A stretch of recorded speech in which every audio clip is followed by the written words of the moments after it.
As a mom, it already feels like you're doing it all, because you probably are. And now more parents are adding entrepreneur to their list of titles. Social media has opened the doors for more opportunities to start a side business and earn some extra cash, which is great. Bree Schmidt with the Thinking Branch and Muffy Mendoza with Brown Mamas are joining us for today's parent panel on the topic. Now, ladies, I feel like we could talk about this for the entire show. Oh, yeah. For the opportunities right now that exist to make that extra side cash. But what do you think, let's be honest, are the most worth it, lucrative, I would say? Yeah. I would say virtual assistants make a ton of cash.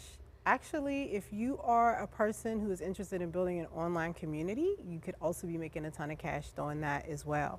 But when it comes to side hustles, I think there is such variety to choose from right now that it's really about figuring out like what is your unique value proposition in the market and kind of going with that.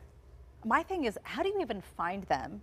Like, I think that's like, yeah, do you Google, I'm a mom, I need extra money? How do you side hustle? Like, how do you, because there's some that are, you know, like a dog walker or dog sitter. I mean, there's some little ones that seem obvious, but these other ones that might provide the extra income, how do you even find them? Yeah, I do. I think, you know, we talked about social media. I think that's what's been so neat is to see how social media has really opened it up but going back to what she said, I think it really is about what you're passionate about, because Muffy and I can both tell you, and you both as working moms too, if you're going to be doing this extra thing and adding it to your plate, you have to love it.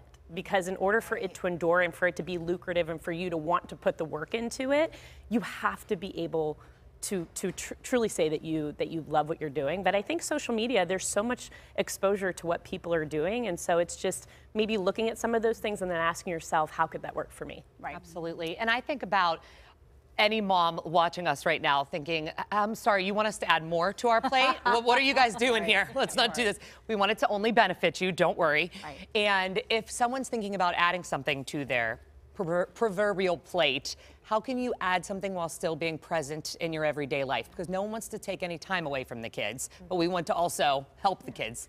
I think you have to start with the end in mind. Like, you have to know that this thing is going to grow legs and ideas of its own once it attaches to other people. So I think the most important thing is recognizing, number one, what is the timeline for you doing this by yourself? So let's say in a perfect world tomorrow you decided you're going to start an online community and you're going to have events and all of these things. Think about what that looks like 6 months down the road. And are you going to be able to sustain this by yourself? So what are you going to do? Are you going to get volunteers? Are you going to hire a VA? Like, how are you going to maintain this entity once it is out of your control? You know, I don't know. I think about something that was said once. We had a financial advisor come on Pittsburgh Today Live. This was many years ago, and he said you should never have one source of income. Absolutely. You should always have multiple sources of income coming in. So many of us get stuck in our careers and don't add that extra stream when it could be so easy to just do it. Right. Yeah. And I know that both of you with your online communities they're the most authentic, I would say, in this city, truly. I think you both made something beautiful that fit into your life that you can speak on wholeheartedly. If someone right now is thinking, is this something I love? Could I make money out of this? What do you think would be the first jump? What's the first question you two asked yourself when you thought, I think that this could be something? Well, here's what's interesting is I didn't think much about it. I just jumped in. Okay. And all of the new things that I've done along the way, and I started doing keynote speaking over the last year, and I just jumped in because I know I'm an overthinker.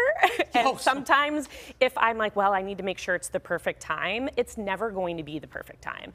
And so for me, it's about jumping in and then constantly checking in with myself along the way. How does this feel? Did that topic feel right? What about this client that I'm working with? And then reaching out to other people who are in the industry who are doing the same thing and people who I look to and saying, how do you make this work? Having Muffy and I were just sitting over there talking about you know, something that we have in common, and that collaboration is really important. And so I say, if you're sitting there thinking about it, jump in and see what happens, and then just look to your left and your right and see who else is around you doing it, and start to create that community of entrepreneurs and side hustlers so that they can help you along the way too.